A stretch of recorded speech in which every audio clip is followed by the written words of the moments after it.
আসসালামু আলাইকুম রহমতুল্লাহ। আমার নাম মোহাম্মদ ফজলুল হক। আমি নেত্রকোনা জেলা কলমাকান্দা থানা আর কলমাকান্দা সদর ইউনিয়নে থাকি। তো আমি এই গরুটা লালন পালন করতেছি। আর আজকে যে গরুর শরীরে যে কম্বল দেখতেছেন, এটা কিন্তু আসলে কম্বল। তো এই কম্বলটা শুধু শীতের কারণে, প্রচন্ড শীত, আর শীতের কারণে আমি কিন্তু এই কম্বলটা গরুর শোলে পরিয়ে রাখছি। তো এখন আলহামদুলিল্লাহ সূর্য উঠে গেছে, মোটামুটি শীতটা একটু কমতেছে। তো প্রচন্ড শীত নেত্রকোনা জেলা কলমাকান্দা থানা, আর এটা কিন্তু পাহাড়ি অঞ্চল। তো আমাদের পাশে কিন্তু ভারতের পাহাড়, বেশি দূরে না, বড় জোর 5 কিলোমিটার পরেই কিন্তু ইন্ডিয়া। তো পাহাড়, তো এই হলো মোটামুটি অবস্থা কলমাকান্দা থানার। এই আমার গ্রামের নাম হলো চিনাহালা। আমি কিন্তু আগে আসলে আমার গ্রামের যে নামটা সেটা বলতে ভুলে গেছিলাম। আমার গ্রামের নাম হলো চিনাহালা।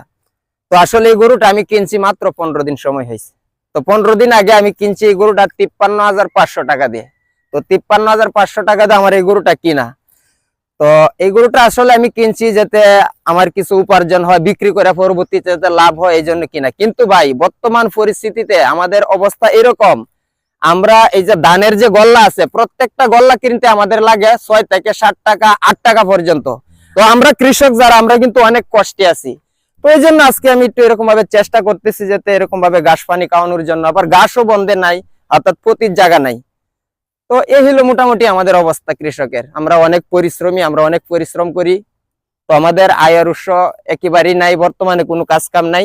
আজকের জন্য এই পর্যন্তই। সবাই ভালো থাকবেন, সুস্থ থাকবেন। আবারও দেখা হবে পরবর্তী ভিডিওতে। সেই পর্যন্ত আপনারা সবাই ভালো থাকুন, সুস্থ থাকুন এবং নিরাপদে থাকুন। আসসালামু আলাইকুম ওয়া রাহমাতুল্লাহি ওয়া বারাকাতুহু।